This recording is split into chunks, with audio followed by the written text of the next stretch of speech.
Deep in the heart of the forest, where the trees whispered secrets and the rivers carried old stories, lay the quiet village of Umuofia.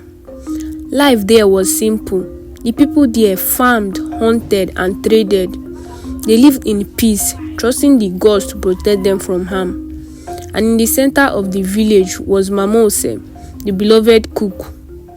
Everyone adored Mamose. She was a kind, plump woman with a warm smile, always ready to feed everyone who was hungry.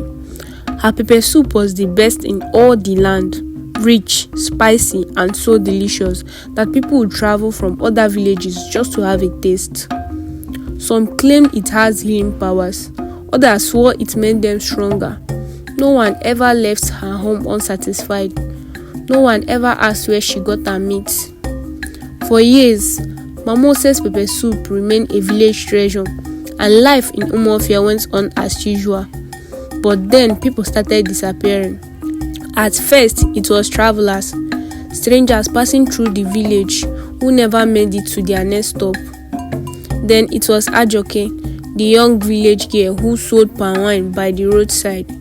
One day she was there, laughing and calling out to customers. The next, she was gone. Then it was Chijioke, the hunter. He had gone into the forest one evening to set traps, but he never returned. The village was troubled, but no one could explain the disappearances. Perhaps wild animals had taken them. Perhaps the spirits were angry. People whispered, but they did not search. It was dangerous to question the ways of the gods. Mamose's pepper soup never stopped. One evening, Nana, a mischievous boy, known for his sharp eye and quick feet, was playing near Mamose's compound when he heard something strange. A door rhythmic thud, the sound of chopping. It was late, long after the village had gone quiet.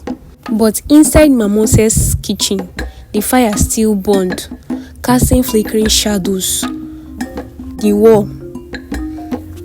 Curious, Nana crept to the wooden fence and peeked through a crack.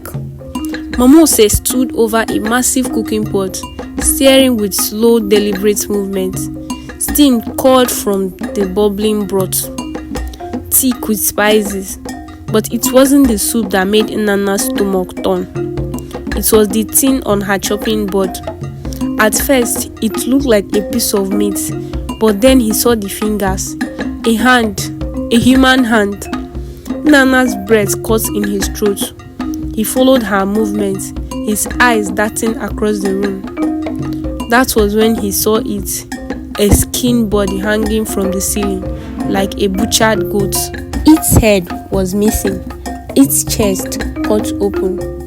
Nana staggered back, his mind screaming at him to run, but in his panic, he stepped on a dry twig.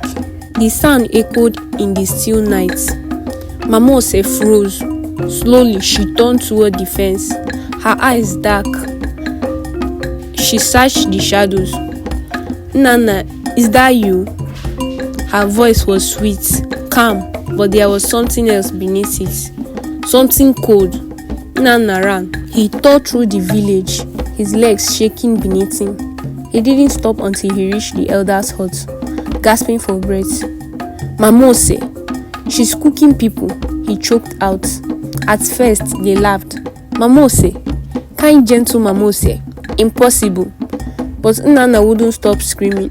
He swore on his ancestors that what he saw was real. His terror was undeniable.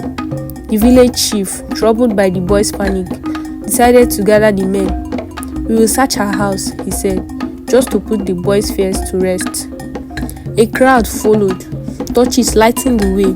When they reached Mamose's compound, she was already standing at the entrance, her wrapper tied neatly around her waist. What is this disturbance? She asked, her voice smooth. The chief stepped forward. Mamose, the boy says he saw something in your kitchen. We must look inside. Mamose sighed. A child's imagination is a wild thing, she said, shaking her head. But of course, come in. See for yourself. The men hesitated, then stepped inside. Her kitchen was spotless. The fire burned as usual, the rich smell of pepper soup filling the air. A steaming bowl was sat on the table. It was inviting. Nnanna's eyes darted around wildly. He pointed to the corner. The body, the bones, they were there. But there was nothing, just a pile of firewood. The villagers murmured among themselves. Had the boy imagined it? Had fear played tricks on him? Mama Ose smiled and placed a gentle hand on Nnanna's shoulder. Poor child, perhaps you mistook something else for meat.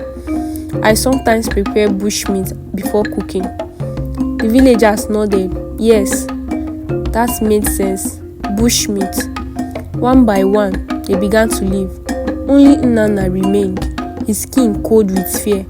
He knew what he had seen. He knew.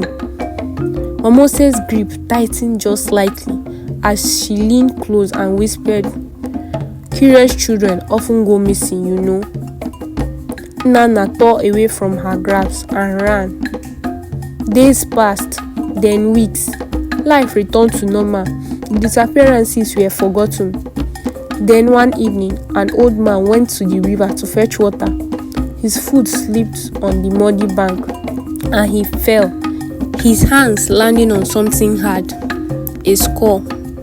Panicked, he dug further, only to find more bones with knife marks, deep and precise. The village erupted in chaos. The men grabbed their torches and stormed Mama Ose's house, but she was already gone.